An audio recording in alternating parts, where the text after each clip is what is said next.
Good evening. I'm Cynthia Mulligan at Toronto Police Headquarters. New allegations in the Dafonte Miller case. He's the 19-year-old Toronto police officer Michael Theriault and his brother Christian are charged with beating. Now the teenager's lawyer is asking OPRID, the civilian oversight body, to investigate and has provided new allegations in this statement of claim. This statement of claim includes two police chiefs and 15 officers amidst allegations of a massive cover-up and a shoddy police investigation. This represented, in my opinion, a deliberate and intentional effort on the part of police authorities to conceal a crime by one of their own. 19-year-old Dafonte Miller was beaten with a metal pipe on December 28th, so badly his family says he will lose his eye.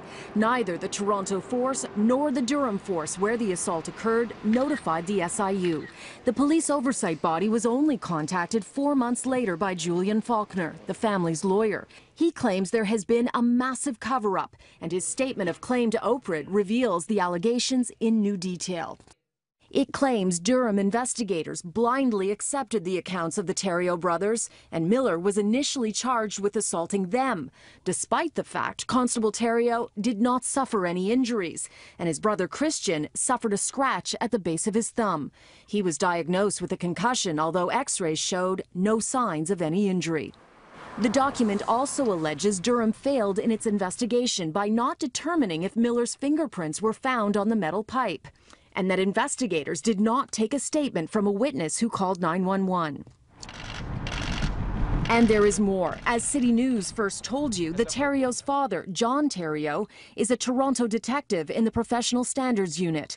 That's the department that assesses if the SIU should be notified if an officer is involved in a civilian injury.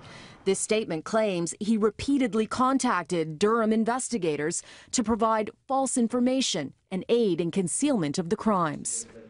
Police Chief Mark Saunders has stated his officers made the decision not to alert the SIU based on the facts they had at the time.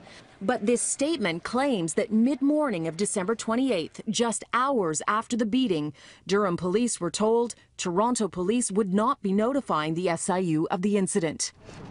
It begs the question, why did Toronto police come to that determination so quickly? Was a proper investigation conducted?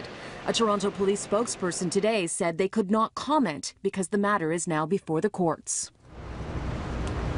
Now, the allegations in this statement of claim are exactly that, allegations. They have not been proven, but they were given weight at Queen's Park today when advocacy groups and the Human Rights Commission stood with Dafonte Miller's lawyer calling for change in light of his case.